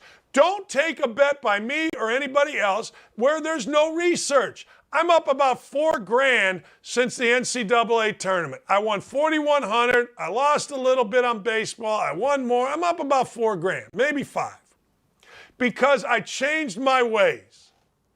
$100, you lose enough $100 bets, guess what? You lose a lot of money. You lose a lot of $20 bets. You lose a lot of money. I mean, not if you're Bill Gates, but we ain't Bill Gates. But having said all that, I can't resist. I got to put, what is it, minus 130. So I got to put $65 down to win 50 on Tampa Bay. I don't know these pitchers. I couldn't pick either of these pitchers' names out if you said to me, who's the accountant, who's the pitcher? I wouldn't know. Who's the radio host, who's the pitcher? I wouldn't know. But it's on at 12:10, which means it's going to be getting over around 3 o'clock when my show is over. I got a half-hour drive home. I can listen. By the time I get home, that bad boy is going to be damn near close, so I got to do it. Don't be Dan. Great show today. Thanks, everybody, for listening. YouTube chat, I don't know what to tell you, bro. Love you, but we ain't ready for these conversations. Oh, really? Oh, okay. 60 years old, growing up how I did, I'm ready for any of you little guys' conversations. I don't care who the hell you are. Sometimes when I talk out of my mouth, that's when I make the best sense. But anyway, I'll be on from 12 to 3. I will be on from 12 to 3, and I will tell you this, it'll be raucous. I'm going to try to figure out why the Pacers aren't trying to trade somebody. They were horrible last year. Anyway, 12 to 3, I will be on. And then, ladies and gentlemen, tomorrow we'll be right back at it here. Wonderful day today. Thanks to Allison Williams. Thanks to Davey. Thanks to Dylan. Thanks to Ryan. Great job, particularly you, Ryan, you, Dylan. Fantastic. We'll be back at it tomorrow. Have a wonderful afternoon. Dockage, O-U-T-T.